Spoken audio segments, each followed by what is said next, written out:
नमस्कार मित्रांनो, यशराज खाडे. तर आपल्या नवीन ब्लॉगमध्ये आपलं स्वागत आहे.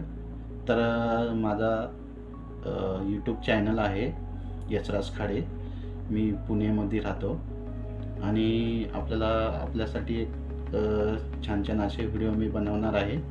तर आपण त्यासाठी एक माईक घेतला आहे, एक ट्रायपॉड घेतला आहे, आपल्याला असं स्टँडी वगैरे, सेल्फी स्टिक, आणि हा माईक घेतला आहे आवाज चांगला येण्यासाठी. तर आपण याच्यात इनबॉक्स करूया. तर आपण बघूया आता याचं इनबॉक्स करूया, याचा आवाज पण कसा येतो बघूया आपण.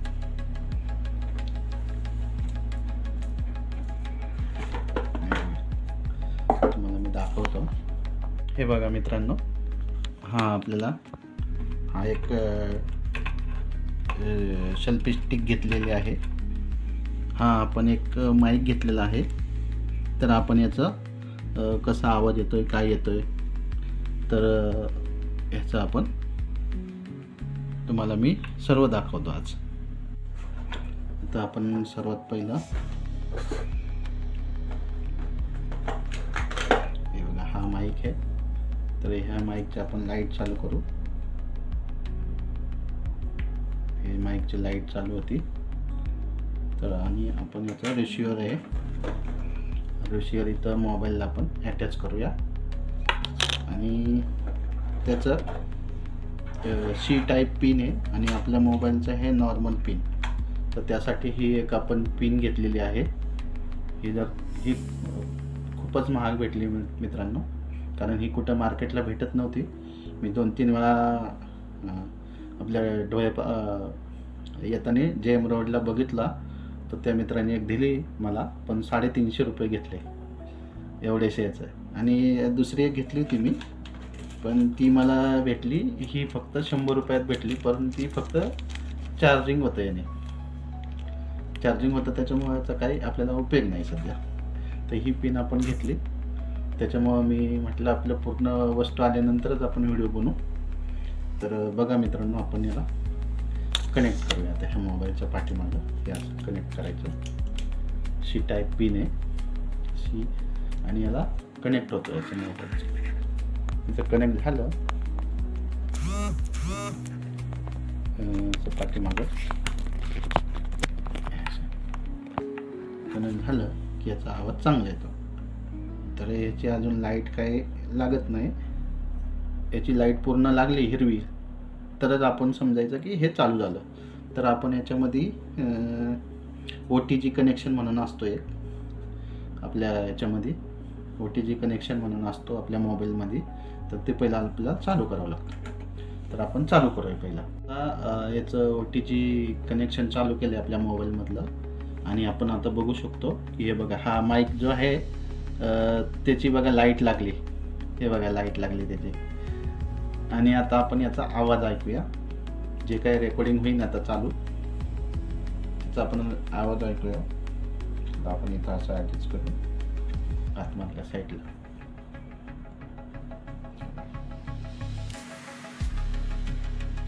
तर हा व्यवस्थित आपण लावू शकतो.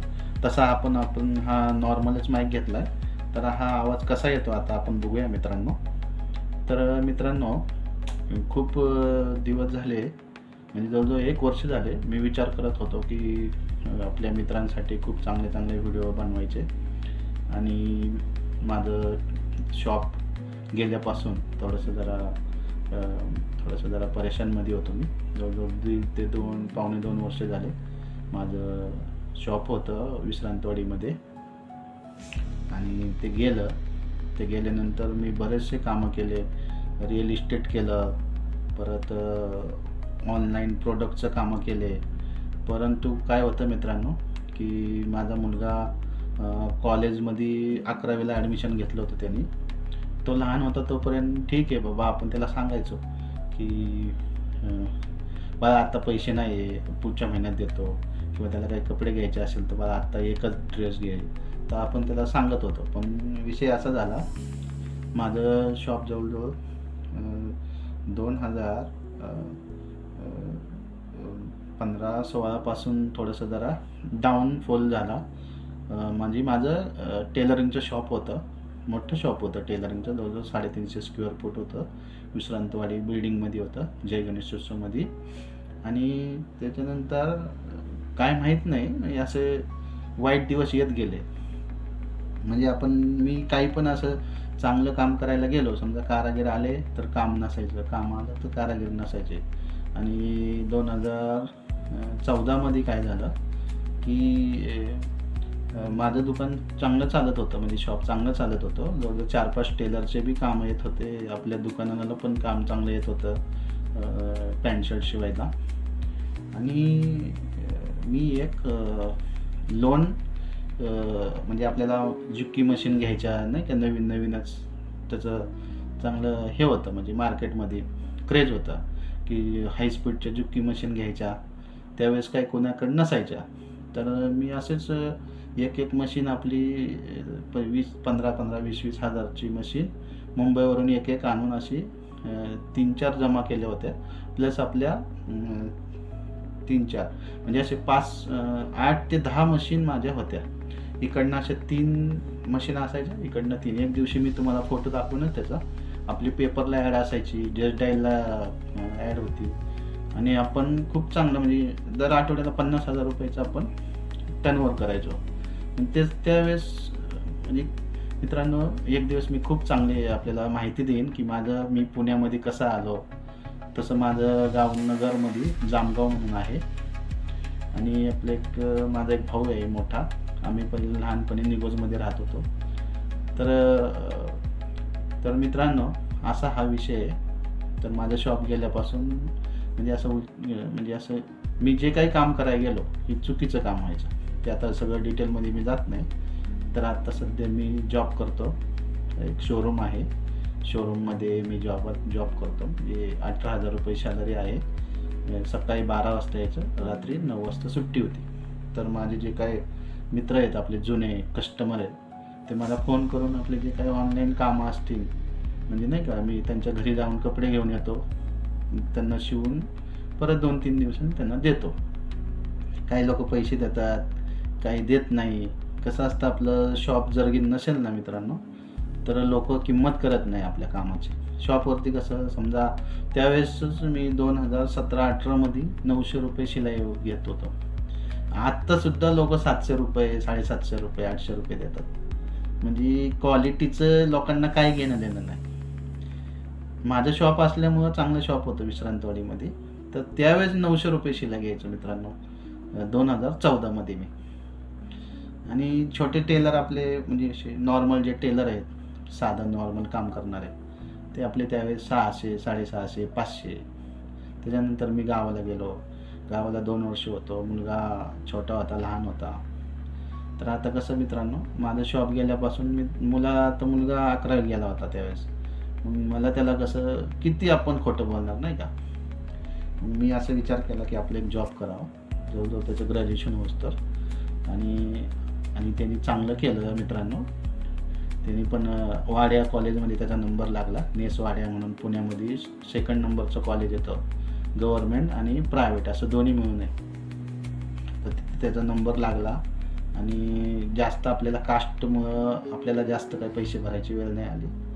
नाही तर त्यावेळेस पैसे नव्हते माझ्याकडं. घरच्यांनी माझे 10वी मधली मला पैसे म्हणजे दाखला 50 ते 52,000 रुपये त्याचे द्यायचे राहिले होते 10वी मधले.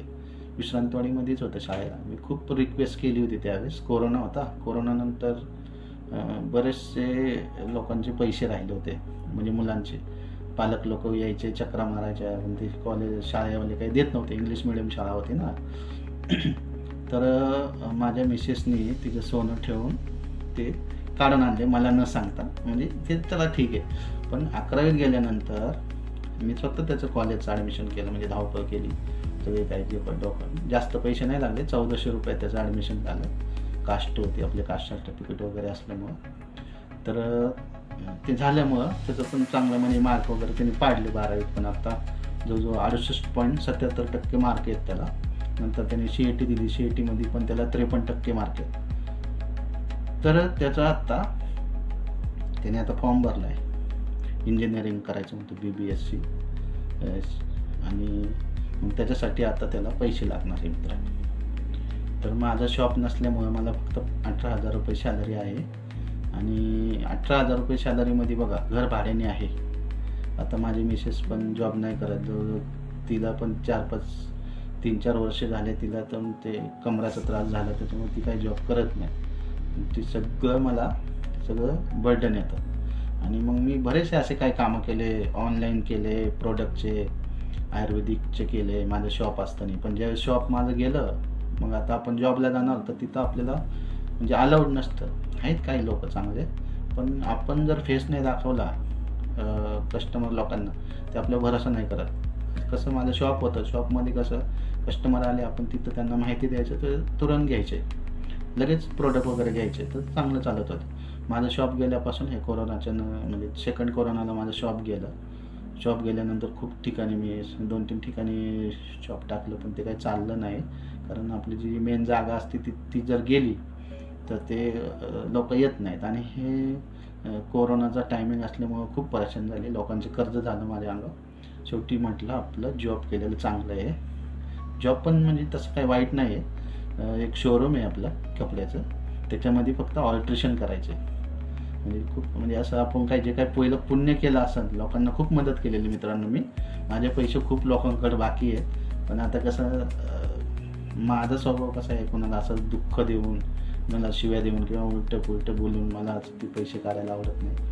तर बरेच लोकांकडे पैसे, आत्ता पण आमचे एक मित्र आहेत ॲडव्होकेट वकील म्हणून, नोटरीवाले आहेत, त्यांनासुद्धा मी आत्ता 6-7 महिने झाले त्यांना झेरॉक्स मशीन घ्यायला पैसे दिले होते, कलर झेरॉक्स मशीन.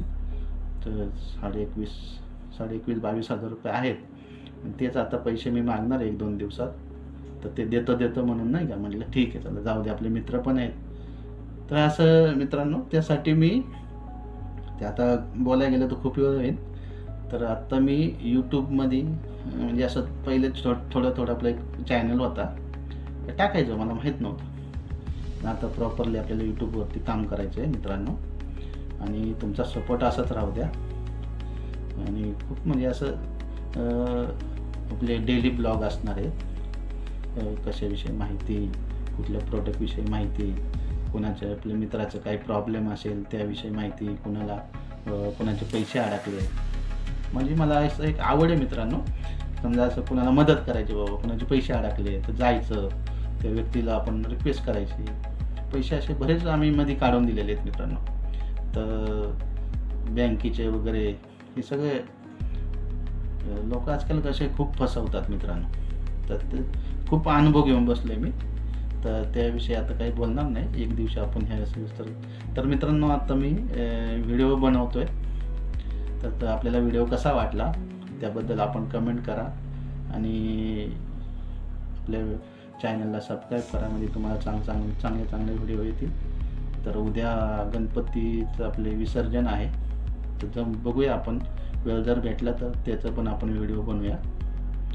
तर जय हिंद मित्रांनो, जय महाराष्ट्र. असंच प्रेम राहू द्या. आणि आता हे सर्व मी व्हिडिओ काढलाय, आता आवाज कसा येतो बघूया. तर आपण आता बोलतच राहूया मित्रांनो इथून पुढं. ठीक आहे, धन्यवाद करतो मित्रांनो.